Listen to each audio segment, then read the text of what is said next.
भागलपुर जिले के बाखरपुर थाना क्षेत्र से एक सनसनीखेज मामला सामने आया है, जहां खेत में दफनाया हुआ एक किशोरी का शव बरामद किया गया। इस घटना के बाद पूरे इलाके में दहशत का माहौल बन गया है। जानकारी के अनुसार सोनू टोला गांव से करीब 500 मीटर उत्तर स्थित एक खेत में संदिग्ध वस्तु दबे होने की सूचना स्थानीय लोगों ने पुलिस को दी थी। सूचना मिलते ही पुलिस टीम मौके पर पहुंची और जांच शुरू की। इंस्पेक्टर अरुण कुमार और थानाध्यक्ष नागेंद्र कुमार राम के नेतृत्व में पुलिस ने जेसीबी मशीन की मदद से खुदाई करवाई, जिसमें जमीन के अंदर से एक शव बरामद हुआ।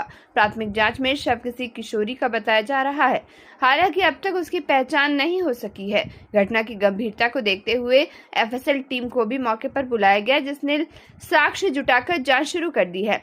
पुलिस ने शव को कब्जे में लेकर पोस्टमार्टम के लिए भेज दिया है और मामले की हर पहलू से जांच की जा रही है। शव मिलने की खबर फैलते ही मौके पर लोगों की भारी भीड़ जुट गई, जिससे इलाके में सनसनी फैल गई। फिलहाल पुलिस शव की पहचान और घटना के पीछे कारणों का पता लगाने में जुटी हुई है।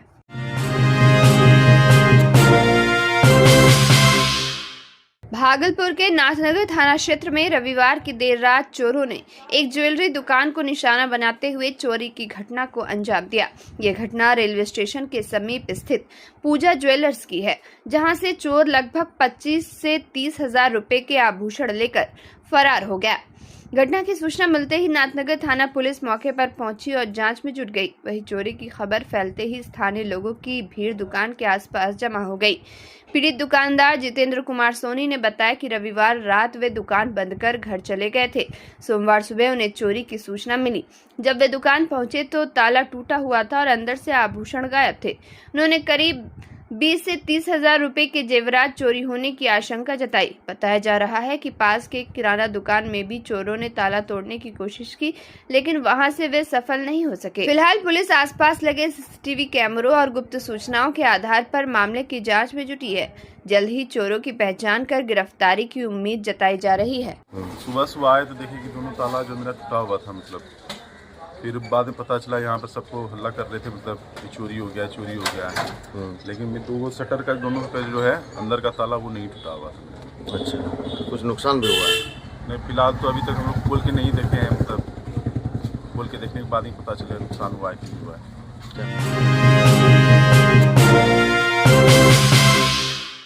भागलपुर के लोदीपुर थाना क्षेत्र में एक दर्दनाक सड़क हादसे में एक युवक की मौत हो गई। घटना विजय स्कूल के पास की है, जहां एक अनियंत्रित हाईवे वाहन ने बाइक सवार को जोरदार टक्कर मार दी। मृतक की पहचान मनीष कुमार के रूप में हुई है। बताया जा रहा है कि वह अपने घर जमसी से बाइक के जरिए भागलपुर आ रहा था। इसी दौरान रास्ते में यह भीषण हादसा हो गया। टक्कर इतनी तेज थी कि मनीष कुमार की मौके पर ही मौत हो गई। घटना की सूचना मिलते ही लोदीपुर थाना पुलिस मौके पर पहुंची और शव को कब्जे में लेकर पोस्टमार्टम के लिए भेज दिया। फिलहाल पुलिस पूरे मामले की जांच में जुट गई है और हादसे के बाद फरार वाहन चालक की तलाश की जा रही है। इस घटना के बाद इलाके में शोक का माहौल है। वो अपने घर से भागलपुर आ रहे थे, ठीक है, जमसी से वो भागलपुर आ रहे थे अपने भाई को खाना पहुंचाने के लिए। आने के दौरान रास्ते में एक स्कूल है, विजय स्कूल, वहीं पे वो एक्सीडेंट कर गए। वो बाइक से आ रहे थे, इधर से हाईवा वाला जा रहा था, वो चढ़ा दिया उस पे।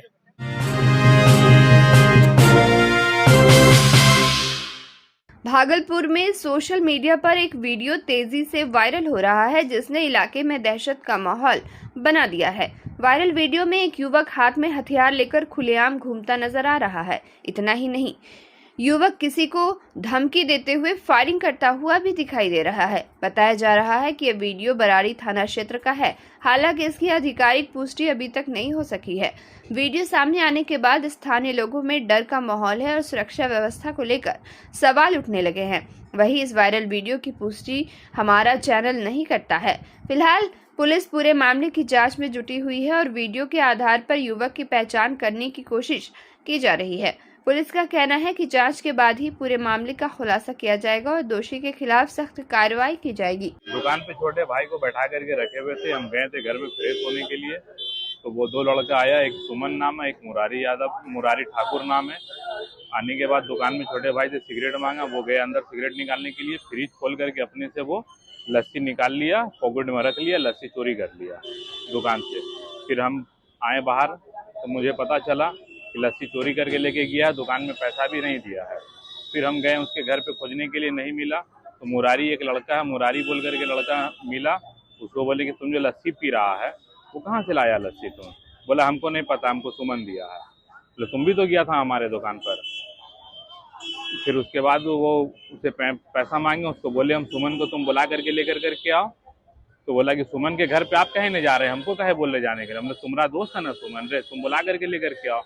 तो वो बोला कि ठीक है हम लेकर के आते हैं बुला करके। तो वो क्या किया, जब घर गया बुलाने के लिए उसको, तो उधर से हथियार लेकर करके घर के पास से हथियार चलाते हुए वो पूरे मेरे दुकान तक आया, पूरा फायरिंग, खड़ा होकर के दुकान के पास भी 4-5 फायरिंग किया है।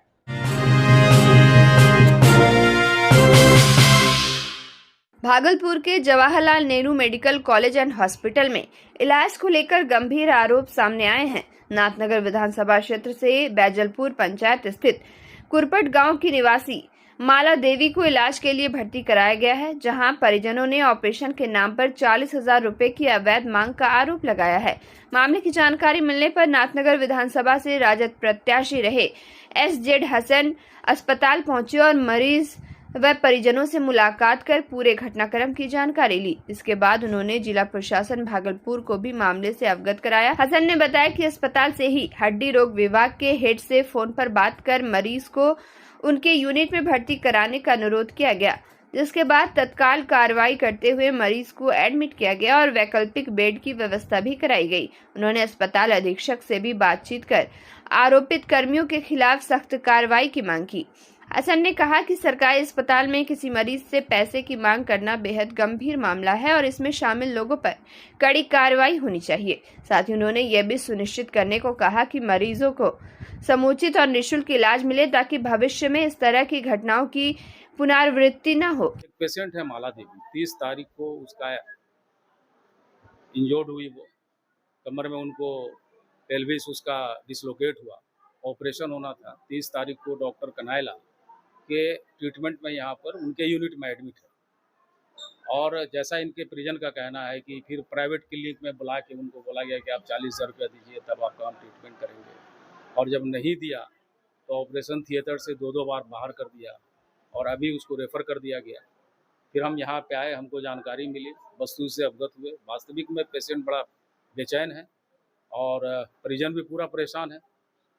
और जब हमने HOD से बात किया, HOD यूँ ही अभी छुट्टी पे हैं, तो उन्होंने तुरंत एक्शन लिया, बोला कि आप हमारे यूनिट में इसको ट्रांसफ़र हम करवा देते हैं, रेफ़र कैंसिल करते हैं।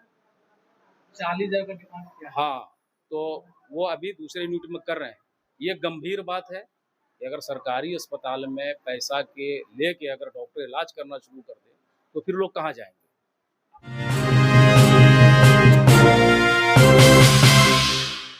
भागलपुर में भारतीय जनता पार्टी का 47वां स्थापना दिवस भाजपा कार्यालय में हर्षोल्लास के साथ मनाया गया। इस अवसर पर पार्टी के वरिष्ठ नेता, पदाधिकारी और बड़ी संख्या में कार्यकर्ता मौजूद रहे। पूरे कार्यक्रम के दौरान संगठन के प्रति समर्पण और उत्साह साफ नजर आया। कार्यक्रम में बिहार सरकार की खेल मंत्री श्रेयसी सिंह मुख्य अतिथि के रूप में शामिल हुई। उनके भागलपुर पहुंचने पर भाजपा कार्यकर्ताओं ने फूलों और मालाओं के साथ उनका जोरदार स्वागत किया। अपने संबोधन में श्रेयसी सिंह ने कहा कि भारतीय जनता पार्टी आज देश की सबसे बड़ी और मजबूत राजनीतिक पार्टी बन चुकी है। उन्होंने इस उपलब्धि का श्रेय कार्यकर्ताओं की मेहनत और जनता के विश्वास को दिया। साथ ही कार्यकर्ताओं से संगठन को और मजबूत करने के लिए निरंतर सक्रिय रहने का आह्वान किया। इस दौरान अन्य नेताओं ने भी अपने विचार रखे और संगठन के विस्तार एवं आगामी कार्यक्रमों को लेकर चर्चा की। स्थापना दिवस के मौके पर कार्यकर्ताओं में खासा उत्साह देखने को मिला और सभी ने एकजुट होकर पार्टी को नई ऊंचाइयों तक पहुंचाने का संकल्प लिया। हम लोगों के लिए निश्चित रूप से हमारे इतिहास को देखते हुए एक ऐसा दिन है जिसका आज हम, क्योंकि अब इतना अच्छा मैंडेट मिला है, लेकिन ये ज़रूर हमें याद रखना चाहिए कि किस संघर्ष के साथ भारतीय जनता पार्टी आगे बढ़ी। एक ऐसा संघर्ष जो लोगों को हमेशा याद रखना चाहिए, और साथ ही साथ जिस विचारधारा और सिद्धांतों के साथ भारतीय जनता पार्टी एस्टैब्लिश हुई, जिस विचारों और सिद्धांतों के साथ भारतीय जनता पार्टी के लोग कार्यकर्ता राजनीति करना चाहते हैं, उन सिद्धांतों के ऊपर चर्चा करने के लिए आज हम सभी लोग भागलपुर में उपस्थित हैं।